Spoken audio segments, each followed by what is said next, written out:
اعوذ باللہ من الشیطان الرجیم بسم اللہ الرحمن الرحیم۔ دوستو اور ناظرین السلام علیکم۔ تو ایک اور لیکچر کے ساتھ حاضر ہوں، اور آج اس لیکچر کے بعد ایک اور لیکچر بھی ریکارڈ اور اپلوڈ کرنے کا ارادہ ہے۔ دونوں لیکچر آپس میں ان کا ایک کنیکشن ہے جو بعد میں وضاحت کروں گا۔ تو اس والے لیکچر کا جو ٹاپک ہے وہ ہے کووڈ-19 کی سیکنڈ ویو۔ تو جو دوست اور ناظرین جو ہیں وہ میری ویڈیوز دیکھتے ہیں ان کو شاید یاد ہوگا کہ تقریباً اپریل میں نے ایک لیکچر ریکارڈ کیا تھا جس میں بتایا تھا کہ موسٹ لائکلی جو پیٹرن ہوگا اس کا اگلے سال کے اوپر، تو وہ اس سے ملتی جلتی ویو اس میں بھی بنائی تھی۔ تو وہی ایک امید تھی کہ گرمیوں میں یہ اور دیگر ماحول کی جو چیزیں ہیں ان کی وجہ سے اور گرمی کی وجہ سے یہ وائرس جو ہے یہ ناکام ہوگا، اسپریڈ نہیں ہوگا اور بیماری کم ہوگی۔ لیکن جوں پھر سردیاں شروع ہوں گی تو یہ واپس آنا شروع ہو جائے گا، اور بالکل اسی طرح ہونا شروع ہو گیا ہے یورپین کنٹریز میں، امریکہ جہاں پہ اکتوبر میں جن علاقوں میں ٹھنڈ ہو جاتی ہے، کینیڈا میں وہاں پہ کیسز جو ہیں وہ اب کافی بڑھ گئے ہیں پچھلے ایک مہینے میں۔ پاکستان میں بھی پچھلے 1-2 ہفتوں میں کیسز اب بڑھنا شروع ہو گئے ہیں۔ تو وہاں چونکہ سردی کا موسم تھوڑا سا دیر سے آتا ہے، سردیاں تھوڑی سی دیر سے شروع ہوتی ہیں، تو وہ مہینہ تقریباً پیچھے ہے۔ تو اب چیز یہ ہے کہ یہ کیسز اب بڑھیں گے۔ میری اپنی جو ہے وہ پریڈکشن ہے، کیلکولیشنز ہیں میرے ماڈل کے مطابق، یہ گرمیوں کی پیک سے زیادہ اوپر جائے گا، اور امید ہے کہ اتنا یہ جان لیوا نہیں ہوگا۔ اس میں 2 جو ہیں وہ اہم اسپیکٹ ہیں کہ جو ہم نہیں کنٹرول کر سکتے، اور وہ یہ ہیں کہ ایک تو یہ ہے کہ خدا کرے کہ وائرس بری یا زیادہ سیریس فارم میں میوٹیٹ نہ ہو، یعنی اس میں ایسی تبدیلی نہ آئے کہ جو زیادہ خطرناک ہو۔ میوٹیشن سے کم خطرناک وائرس بھی بن سکتا ہے، اور وہ جو امید ہے کہ میوٹیشن اس میں اگر ہوئی تو یہ کم خطرناک ہو جائے گا، اور آہستہ آہستہ اس کی میوٹیشن کے ساتھ یہ بھی نزلہ و زکام کا وائرسز کی شکل اختیار کر جائے گا۔ لیکن اگر خدا نہ خواستہ ایسے میوٹیشن ہوتی ہے کہ یہ زیادہ خطرناک ہو جاتا ہے تو اس سے بیماری اور زیادہ بڑھے گی اور ڈیتھس بھی بڑھیں گی۔ اور دوسرا جو ہے وہ یہ ہے کہ جن بندوں کو ہو چکا ہے یہ انفیکشن، اور وہ 8-10% سے زیادہ نہیں ہونے، خدا کرے کہ ان کو جو امیونٹی ملی ہے وہ دیر پا ہو۔ اور امیونٹی کے میرے 2 لیکچر جو ہیں وہ میں اپلوڈ کیے ہوئے ہیں یوٹیوب کے اوپر، اگر آپ ان کو دیکھنا چاہیں تو اس میں نے وضاحت کی ہے کہ امیونٹی جو ہے وہ اس کی قسمیں ہیں، کچھ ان میں سے کچھ جو ہیں وہ کم دیر رہتی ہیں، کچھ زیادہ لمبے عرصے کے لیے رہتی ہیں۔ ابھی تک تو جو ایویڈنس اسپیشلی یورپ امریکہ سے جہاں بہت زیادہ کیسز ہوئے ہیں جو ایکیمولیٹ ہو رہا ہے وہ یہ ہے کہ امیونٹی دیر پا ہی ہے، لیکن جب تک پورا سال 1.5 نہیں گزر جاتا تو ہمیں نہیں پتہ ہو چلے گا کہ آیا وہ امیونٹی واقعی دیر پا تھی یا نہیں تھی۔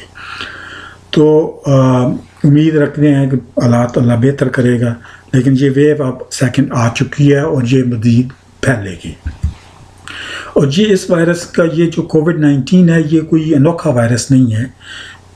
کرونا وائرسز ہی ہمارے ماحول میں پچھلے کئی سالوں سے ہیں، اور جو سارس وائرس تھا وہ بھی اسی کی ایک قسم تھی، لیکن اور بھی ہیں قسمیں کہ جو صرف نزلہ و زکام کرتی ہیں۔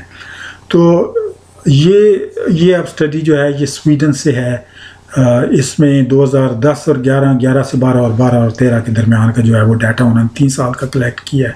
تو اس میں جو ہلکے نیلے آسمانی نیلے رنگ کی جو وہ شیپس بنی ہوئی ہیں وہ پرانے کرونا وائرسز کی انفیکشنز کی ہیں۔ تو اس میں آپ دیکھ سکتے ہیں، یہ ذہن میں رکھیں کہ سویڈن میں سردیوں کا موسم، کم ٹمپریچر والا موسم جو ہے وہ تقریباً اکتوبر میں شروع ہو جاتا ہے اور مارچ تک جاتا ہے۔ تو اس حساب سے دیکھیں تو وہ جو ہلکی نیلی والی ویو ہے وہی تقریباً اکتوبر سے مارچ تک ہے۔ پاکستان میں چونکہ ٹھنڈا موسم جو ہے وہ تقریباً نومبر سے فروری تک چلتا ہے، تو ہمارے لیے وہ 6 مہینے کے بجائے 4 مہینے کا ہوگا، کمپیکٹ لیکن اس میں یہ ویوز جو ہے کافی سیکنڈ ویو کافی زیادہ بڑھنے کے چانسز ہیں۔ دوسری جو پیچیدگی اس موسم میں ہے وہ یہ ہے کہ اس موسم میں باقی جو وائرسز ہیں جن کو ہم ریسپریٹری وائرسز کہتے ہیں، وہ جس میں فلو ہے یا جس میں کامن کولڈ والے وائرسز ہیں، سنسیٹیل وائرس ہے، خود یہ 4-5 قسمیں ہیں، تو یہ والے جو ہیں یہ بھی سردیوں میں ہی زیادہ ہوتے ہیں۔ تو جیسے وہ بڑی نیلی والی جو ہے، گہرے نیلی والی آپ دیکھیں، وہ فلو کے ایک قسم کے وائرس کی آپ دیکھ سکتے ہیں کہ کتنا اس سردیوں میں ریٹ اس کے زیادہ جاتے ہیں۔ تو وہ یہ ڈفرینشیٹ کرنا ہے کہ کس کو کس سے سمٹمز ہیں، اور خصوصاً چونکہ زیادہ تر پاپولیشن کو ہلکے سمٹم ہوں گے تو یہ ایک ذرا مشکل کام ہوگا۔ اور تو اب جب یہ بات تقریباً حتمی ہے کہ اب ہر جو بھی ناردرن ہیمسفیئر ہے، شمالی جو خطہ ہے دنیا کا، اس میں یہ اب ویو سیکنڈ آنی ہے اور آ چکی ہے، تو ہاں کچھ چیزیں جو ہیں وہ ہم کر سکتے ہیں احتیاط کے طور پہ۔ تو یہ والی میں اس سلائیڈ میں آپ کو 5 جو ہیں اس سلائیڈ میں بلکہ کرونا کی بیماری کے بارے میں جو اب تک ڈیٹا اکٹھا ہو چکا ہے اس کے بارے میں جو کچھ اہم باتیں ہیں وہ والی میں آپ کو سمرائز کرنا چاہتا ہوں۔ تو پہلی بات تو یہ ہے کہ یہ والا جو کووڈ-19 ہے نوجوانوں کے لیے کم خطرناک ہے، اور نوجوانوں سے مراد تقریباً جو 15-18 سال سے لے کے تقریباً 25-30 سال کی عمر کا تک جو گروپ ہے ان کے لیے کم خطرناک ہے، بوڑھوں کے لیے زیادہ خطرناک ہے۔ لیکن اب نوجوان یہ نہ سمجھیں کہ بھئی کم خطرناک ہے تو اس کا مطلب ہے کہ وہ پروٹیکشن نہ کریں، کیونکہ اگر ان کے لیے کم خطرناک ہے تو ان کو اگر ہو جاتی ہے تو وہ سپریڈ کریں گے، اور سپریڈ کر کے گھر لے کے جائیں گے جہاں پہ بزرگ ہوں گے، بوڑھے ہوں گے، ان کو لگ گیا تو ان کے لیے یہ زیادہ خطرناک ہے۔ دوسرا جو پوائنٹ ہے اس بیماری کا جو ابھی تک ہمیں واضح طور پر پتہ چل چکا ہے وہ یہ ہے کہ جب اگر موٹاپا اور دیگر کرونک النیسز ہیں جیسے دل کی بیماری یا ڈائبٹیز ہے تو ان بندوں کے لیے یہ زیادہ خطرناک ہے، تو ان کو خصوصاً جو ہے وہ مزید زیادہ پرہیز کرنے کی ضرورت ہے، احتیاطی تدابیر کرنے کی ضرورت ہے۔ اوورآل یہ بیماری جو ہے یہ میجورٹی میں 70-80% لوگوں میں یہ ہلکی بیماری ہوگی، ایسی ہوگی کہ جس کے لیے کسی خاص دوائی کی ضرورت ہی نہیں پڑے گی۔ تقریباً 20 سے 30% ایسا ہوں گے کہ جن کو دوائی کی ضرورت پڑے گی۔ اور ہلکی علامات سے مراد یہ ہے کہ کوئی تھوڑا بہت گلے میں خراش ہوگی، کوئی چھینکیں آئیں گی، ناک میں ہوگا مسئلہ، شاید ہلکا بخار بھی ہو، تو یہ بالکل ہلکی علامات ہوں گی، اور وہ تقریباً 20% گروپ ہوگا۔ تقریباً 60% گروپ جو ہے اس کو بخار ہوگا، زیادہ دن رہے گا، اور اس میں سے کچھ کو جو ہے وہ بریدنگ کا، سانس کی دشواری بھی شروع ہو جائے گی۔ تو وہ جن کو وہ بیماری شروع ہو جائے گی، وہ علامات شروع ہو جائیں گی، وہ شدید کی کیٹیگری میں چلے جائیں گے۔ اب جو ہلکی علامات ہیں جن بندوں کو یا ان کے لیے کوئی خاص دوائی کی ضرورت نہیں ہے، اور اگر وہ جو بہت ملکوں میں یہ ٹرینڈ ہے لیکن پاکستان میں زیادہ ہی ہے کہ ہلکا پھلکا کوئی نزلہ زکام بھی ہوتا ہے تو جا کے اینٹی بائیوٹک ڈاکٹر سے لکھواتے ہیں، وہ ڈاکٹر بھی لکھ کر دے دیتے ہیں۔ تو یہ ذہن میں رکھیں کہ اس سال لاکھوں بندوں کو یہ بیماری ہونے کا خدشہ ہے، اور اگر وہ ہلکی والے بھی سارے جو ہے وہ جا کے وہ اینٹی بائیوٹکس لکھوانا شروع ہو گئے تو ملک میں اینٹی بائیوٹک کی شارٹیج ہوگی، تو وہ لوگ کہ جن کو شدید بیماری ہے، سانس کی علامات شروع ہو گئے ہیں، بخار جو ہے وہ نہیں کم ہو رہا، لمبی ہوتی جا رہی ہے بیماری، اوپر سے نمونیا ہونے کا ڈر ہے، ان کے لیے وہ اینٹی بائیوٹک کی کمی ہو جائے گی، اور پھر ساتھ ہی مہنگا ہونا شروع ہو جائے گا، اور ایک دفعہ مہنگا ہو گیا تو پھر اس کے ریٹ تو واپس آنے نہیں ہیں، چاہے پھر سپلائی بحال بھی ہو جائے۔ تو اس لیے تھوڑا سا آپ اس چیز کا ذہن میں رکھیں۔ اگلی جو بات ہے وہ یہ ہے کہ کافی امید ہے کہ پاکستان میں شرح اموات نسبتاً کافی کم رہے گی، اور اس کی ایک پاپولیشن سٹیٹسٹکس کی وجہ ہے، اور اس کے لیے اگلی سلائیڈ جو میں نے ذکر کیا ہے کہ آج میری دو کا ارادہ ہے، تو اگلی جو پریزنٹیشن ہے وہ اسی کے اوپر ہے کہ پاکستان میں کیوں بیماری یہ والی ویو جو ہے دیگر ممالک کی نسبت، اسپیشلی یورپ، کینیڈا، امریکہ کی نسبت کم رہے گی، تو میں اس کی وضاحت کروں گا۔ اور ایک اور جو پوائنٹ ہے جو پہلے بھی ذکر کر چکا ہوں کہ بوڑھوں کے اندر اس کی شرح اموات سب سے زیادہ ہوگی، اور یہ بھی نمبرز کے ساتھ اگلی پریزنٹیشن میں ڈسکس کروں گا۔ تو اب آ جاتے ہیں جو میں پہلے ذکر کر رہا تھا کہ 5 نکات ہیں کہ جو بچاؤ کی تدابیر ہیں. تو سب سے پہلی تو وہی جو آپ کئی بار سن چکے ہیں، اور یہ ساری تقریباً سن چکے ہیں آپ، بس ان کی وضاحت کر رہا ہوں اور پریکٹیکل طریقے سے وضاحت کر رہا ہوں. اور وہ یہ ہے کہ ہاتھوں، ناک، اور پہلا پوائنٹ ہے کہ ہاتھوں، ناک اور منہ کی صفائی رکھنا. اور منہ سے مراد منہ کا اندر بھی ہے اور منہ کے اوپر بھی ہے. تو یہ بہت ضروری ہے. اور جب آپ صفائی رکھیں، وہی اگر دن میں 4 8 10 دفعہ، یا جب بھی آپ سمجھیں کہ آپ نے ہاتھ لگائے ہیں ادھر ادھر، یا آپ محسوس کریں کہ آپ کو کوئی ناک میں الجھن ہو رہی تھی اور آپ ناک رگڑ رہے تھے، تو جا کے ہاتھ بہتر ہے کہ ہاتھ دھو لیں، ناک میں بھی پانی مار لیں، کلی بھی کر لیں. تو وہ جب آپ یہ کریں تو یہ بھی ذہن میں رکھیں کہ پانی نہ ضائع کریں. پانی بہت ہی قیمتی چیز ہے، اللہ تعالیٰ کی بہت بڑی نعمت ہے. اس کے اوپر میری ایک اسپیشل ویڈیو ہے کہ ہاتھ دھوتے ہوئے پانی آپ کس طرح کم استعمال کر سکتے ہیں. تو پانی ضائع نہ کریں، پانی کا جائز استعمال کریں. اگلی جو بات ہے وہ ہے کہ گھر کی اور ماحول کی صفائی کی طرف دھیان دیں. اب گرمیوں میں ہم کھڑکیاں بھی کھولتے ہیں، گھر کے اندر سے ہوا بھی آتی جاتی ہے، پھر روشنی بھی زیادہ ہوتی ہے، سورج بھی تیز ہوتا ہے، اس کی تمازت ہوتی ہے، کپڑے وغیرہ بھی ہم باہر خشک کرتے ہیں. تو وہ ساری چیزیں جو ہیں یہ وائرس کو مارتی ہیں. ختم نہیں کر سکتی وائرس کو، لیکن پھر بھی وائرس کو مارتی ہیں اور کم کرتی ہیں. اب سردیاں اکثر ٹھنڈ ہو گئی ہے تو کھڑکیاں بھی بندوں نے بند کر لی ہیں، ہم نے بھی بند کر لی، دروازے بھی بند کر لیے. تو اب وہ ہوا جو ہے وہ اندر گھٹ کے رہ گئی ہے. کپڑے بھی اندر ہی ہیں، باہر کوئی چیز کپڑے لٹکانا یا ان کو دھوپ لگوانے کا بھی کوئی نہیں ہے. تو پھر بھی اگر ٹھنڈ کسی دن کم ہو، سورج نکلا ہوا ہو، اور آپ بھی باہر دھوپ میں بیٹھے ہیں، تو کھڑکیاں کھول دیں تاکہ گھر کو ہوا وغیرہ لگ جائے. اور گھر کے کاؤنٹرز کو بھی صاف رکھیں کیونکہ وہ جراثیم جو ہیں وہ ان کے اوپر آتے ہیں. اگلا جو پوائنٹ ہے وہ ہے ماسک کا صحیح استعمال. تو ماسک کے اوپر جو ہے وہ بحث سے دنیا میں ہوتی جا رہی ہیں. اب یہ اتنا سادہ سی بات ہے کہ بھائی ماسک ہے، اس نے جراثیم کو روکنا ہے. اب اس نے پورا نہیں روکنا، ظاہر ہے کہیں بھی آپ کہیں بھی آپ کوئی بیریئر کریٹ کریں گے تو وہ روکتا ہے. جیسے آپ مچھردانی لگاتے ہیں، تو مچھردانی کیوں لگاتے ہیں؟ کہ وہ مچھر کو روکتا ہے. ماسک بھی جو ہیں ان کا کام یہی ہے کہ وہ وائرس کو روکے. وائرس چونکہ بہت چھوٹا ہے تو اس لیے وہ کوئی خاص ماسک جو ہیں، جو میڈیکل ماسکس ہیں، جو اسپتال کے عملے کے لیے ہیں، ان کے علاوہ جو ماسک ہیں وہ نہیں روک سکتے زیادہ صحیح طریقے سے، لیکن پھر بھی کچھ تو روکیں گے. تو ماسک آپ استعمال کریں اور صحیح طریقے سے استعمال کریں. اور اس کا مطلب یہ ہے کہ ناک اور منہ دونوں کورڈ ہونا چاہیے. اور بار بار آپ باہر اگر ہیں تو اس پہ ہاتھ نہ ماریں، اس کو بار بار اتاریں اور پہنیں نہ جب آپ باہر ہوں. جب آپ گھر میں ہیں یا بندوں کے ساتھ نہیں ہیں، یقیناً آپ کو پہننے کی ضرورت نہیں ہے، آپ کو اس کو اتار دیں. اگلا جو پوائنٹ ہے وہ یہ ہے کہ غیر ضروری طور پر باہر نکلنے سے پرہیز کریں. اب اگر آپ باہر نکلنا آپ کی ضرورت ہے، یعنی آپ نوکری کر رہے ہیں، آپ کا روزگار ہے، آپ مزدوری کر رہے ہیں، جو کام ہے وہ تو کرنا پڑے گا، اس کے لیے آپ باہر نکلیں، لیکن ہاتھوں ناک کو باہر بھی صاف رکھیں، ماسک بھی پہنیں، تو وہ ضروری ہے.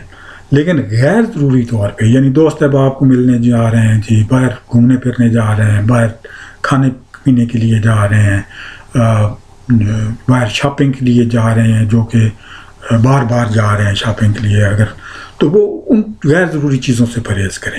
شاپنگ کے لیے اگر آپ کم کر سکتے ہیں، اب پاکستان چونکہ کنجسٹڈ کنٹری ہے، علاقے کے حساب سے آبادی بہت زیادہ ہے، تو وہ 6 فٹ والی جو چیز جو WHO اور دنیا ساری پروموٹ کر رہی ہے وہ تو وہاں نہیں چل سکتی. باہر نکلیں گے، باہر رش ہوگا تو ظاہر ہے بندوں کے ساتھ ہی چل رہے ہوں گے، بندے آپ کے بالکل ساتھ ہوں گے. تو لیکن اگر ساری پاکستان کی آبادی جو ہے وہ غیر ضروری طور پہ باہر نکلنے سے پرہیز کرے گی تو وہ باہر والی کنجیشن بھی کم ہو جائے گی. اگلا پوائنٹ جو ہے وہ ہے کہ گھر سے باہر کے لوگوں اور ہجوم سے دور رہیں. اور گھر سے باہر کے لوگ مراد یہ ہے کہ جو ایک گھر، یعنی جو سٹرکچر ہے، جو اینٹوں والا گھر ہے، اس کے اندر جو رہتے ہیں وہ ایک گھر ہے. تو میں ایک فیملی کی نہیں بات کر رہا، یعنی گھر کے اندر اگر ایک کپل اور ان کے 3-4 بچے رہ رہے ہیں تو وہ ایک گھر ہے. اگر ان کے کوئی بچے شادی شدہ ہیں، وہ دوسرے گھر میں رہ رہے ہیں، وہ دوسرا گھر ہے. اگر اس کپل کے پیرنٹس جو ہیں وہ کسی اور جگہ رہتے ہیں تو وہ ایک علیحدہ گھر ہے. تو اس سے یہ ہے کہ یہ چیز کنٹین ہو جائے گی.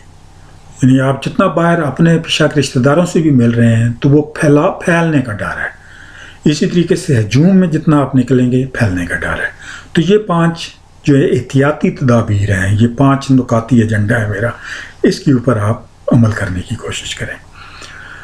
اب آ جاتے ہیں کہ اگر خدا نخواستہ آپ کو ہلکا کرونا یا فلو ٹائپ سمٹم یا نزلہ زکام ٹائپ سمٹم ہیں اور سمجھ نہیں آ رہی کہ بھئی کرونا ہے کہ نہیں، اور ٹیسٹس کی بھی جب چیز بڑھے گی تو ٹیسٹس کا بھی مسئلہ ہونا شروع ہو جائے گا، ٹیسٹس کے اوپر بھروسے کرنے کا بھی مسئلہ ہے، ان کی ریلائبلٹی اتنی اچھی نہیں ہے. تو وہ اب یہ جو ہے یہ اگر آپ کو ہلکی علامات ہیں، اور جیسے میں نے ذکر کیا ہے کہ 50-60% کو تو بالکل ہلکی ہوں گی، یعنی ان کو کسی دوائی کی بھی ضرورت نہیں ہوگی، بلکہ بعض ڈاٹا کے مطابق تو 70% جو ہیں ان کو کوئی خاص دوائی کی ضرورت نہیں پڑتی. تو آپ کو اگر ہلکی علامات ہیں، دوائی کی بھی ضرورت نہیں ہے، تو آپ کچھ چیزیں کر سکتے ہیں کہ آپ یا آپ کو شک ہے کہ آپ کو ہو گیا ہے تو کچھ چیزیں آپ کر سکتے ہیں کہ آپ اس بیماری کو سخت ہونے سے بچا سکیں یا اس کرونا سے جلدی ریکور ہو سکیں. تو وہ بھی 5 نکاتی ہیں، 5 نکات ہیں اس کے. تو 5 نکات احتیاط کے ہیں، اور 5 نکات اگر آپ سمجھتے ہیں کہ آپ کو ہلکی پھلکی یہ کرونا ہو گیا ہے. تو پہلی بات تو یہ ہے کہ آپ ذہنی طور پر مثبت رہیں لیکن لاپرواہی نہ کریں، یعنی 2 علیحدہ چیزیں ہیں. ذہن جو ہے اس کا ہمارے جسم کے اوپر بہت کنٹرول ہے، اور ذہن کے تھرو ہمارے جسم کے اوپر پلیسیبو افیکٹ ہوتا ہے. تو اس افیکٹ کے ذریعے امیونٹی بھی بہتر ہوتی ہے. اگر ہم مثبت رہیں گے تو ہماری امیونٹی بہتر رہتی ہے.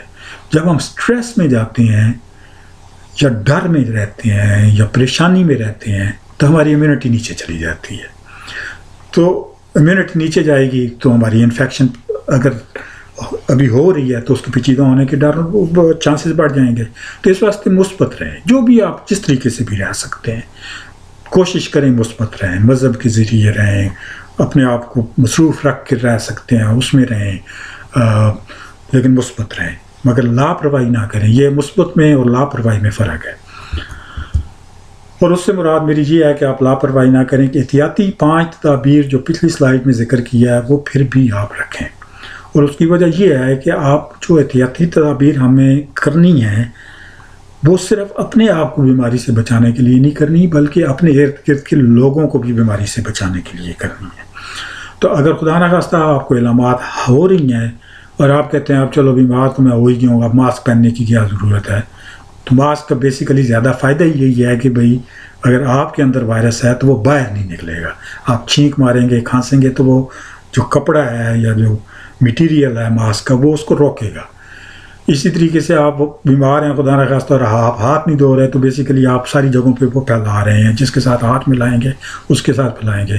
اصولاً تو آج کل جو یہ اس ویو کے دوران ہمیں پرہیز کرنا چاہیے کہ ہم ایک دوسرے کے ساتھ ہاتھ ملائیں یا کونیاں ملائیں. اب کونیاں جو ہے بندے رکھ کے چھینکیں مارتے ہیں اور ساتھ ہی کونیاں ملا رہے ہو، ملانے کے چکر ہے.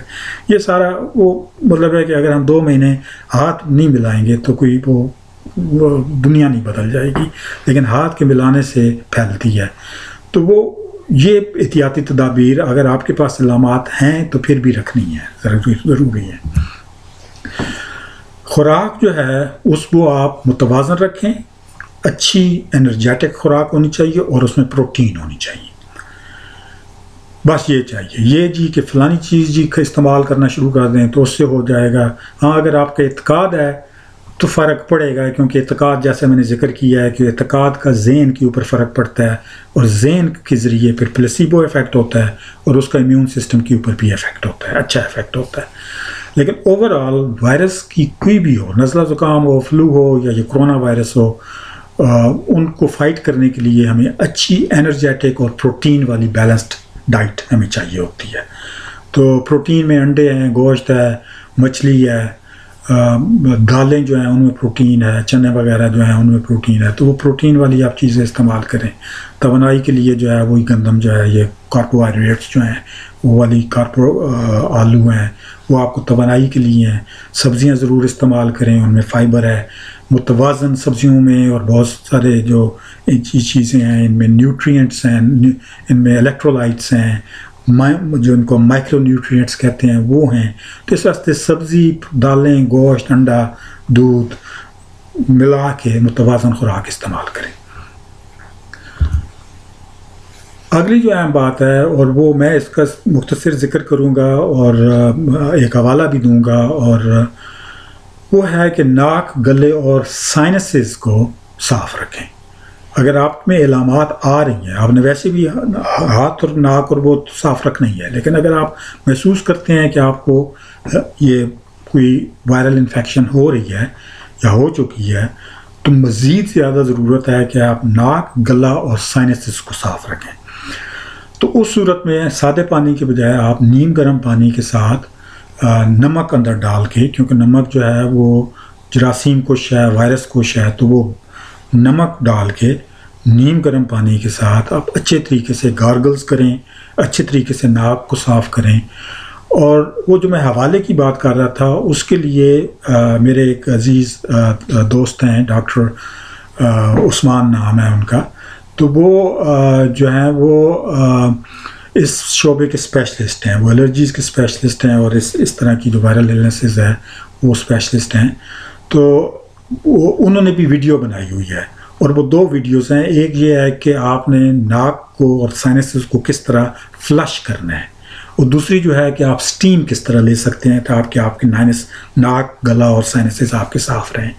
تو ڈاکٹر عثمان یوسف جو ہیں، ان کی ویڈیو کا لنک میں جب یہ اپنی پوسٹ کروں گا تو فیس بک کے اوپر نیچے کامنٹس میں اس کا لنک بھی لگاؤں گا تاکہ آپ وہ بھی دیکھ سکیں۔ اور اگلا جو پوائنٹ ہے وہ یہ ہے کہ جو بھی آپ کے بے ضرر ٹوٹکے ہیں اور جن پر آپ کو اعتماد ہے اور ان کا بے ضرر ہونا ضروری ہے، وہ آپ ضرور استعمال کریں، کیونکہ ان کے ساتھ بحث کا کوئی بحث کا کوئی نہیں ہے کہ بھئی کسی اور کو آپ کو کنونس کرنے کی ضرورت نہیں ہے۔ اگر آپ سمجھتے ہیں کہ آپ جو ہے وہ کوئی کالی مرچ کسی چیز کے اوپر ڈال کے وہ کھائیں گے تو آپ کو فرق پڑے گا، تو کریں۔ کالی مرچ جو ہے اس میں اینٹی انفلیمیٹری پراپرٹیز ہیں، لونگ میں ہیں، ہلدی میں ہیں، بے تحاشا جو ہیں وہ ہم مسالے جو استعمال کرتے ہیں ان میں اچھے انگریڈینٹس ہیں، ان سے فائدہ بھی پہنچ سکتا ہے ان انگریڈینٹ سے، لیکن وہ انگریڈینٹس اتنے پاورفل نہیں ہیں کہ وہ دوائی کا سٹیٹس ان کو دیا جا سکے، لیکن وہ فائدہ دیں گے۔ ایک تو وہ خود بھی فائدہ دیں گے اگر وہ ایسے ہیں کہ جن میں اینٹی انفلیمیٹری پراپرٹیز ہیں یا اینٹی آکسیڈنٹ پراپرٹیز ہیں،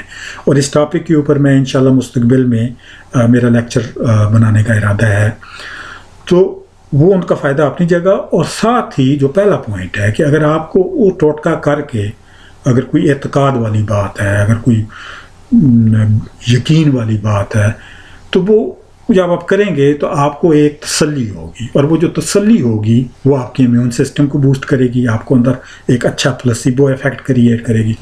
تو یہ 5 چیزیں آپ کریں۔ اور جو شاندے کی ایک مثال لے لیں، ڈاکٹر عثمان یوسف جو ہیں وہ بھی سجیسٹ کرتے ہیں اس چیز کے لیے، اس طرح کی چیزوں کے لیے۔ اب جو شاندے میں بھی بہت سارے انگریڈینٹس ہیں، ان میں اینٹی انفلیمیٹری پراپرٹیز ہیں، تو یہ ہلکے پھلکے جو ٹوٹکے ہیں جب تک وہ بے ضرر ان کا ہونا ضروری ہے۔ تو یہ 5 نکات ہیں کہ اگر آپ کو خدا نخواستہ علامات ہوتی ہیں تو آپ کر سکتے ہیں۔ اگر علامات زیادہ ہو جاتی ہیں تو یقیناً آپ کو ڈاکٹر کے پاس جانا چاہیے، ڈاکٹر سے رابطہ کریں، وہ جو کچھ بھی سجیسٹ کرے، اور میری دعائیں ہیں سب کے لیے کہ کسی کو بھی پیچیدگی نہ ہو۔ اور یہاں پہ یہ والی ٹاکس جو ہے، یہ والا لیکچر ختم ہو جاتا ہے، تو انشاءاللہ اگلا لیکچر بھی جو ہے وہ میں آج ہی اپلوڈ کرنے کا ارادہ ہے، تو کائنڈلی دوستوں کے ساتھ بھی شیئر کریں۔ بہت شکریہ، اللہ حافظ۔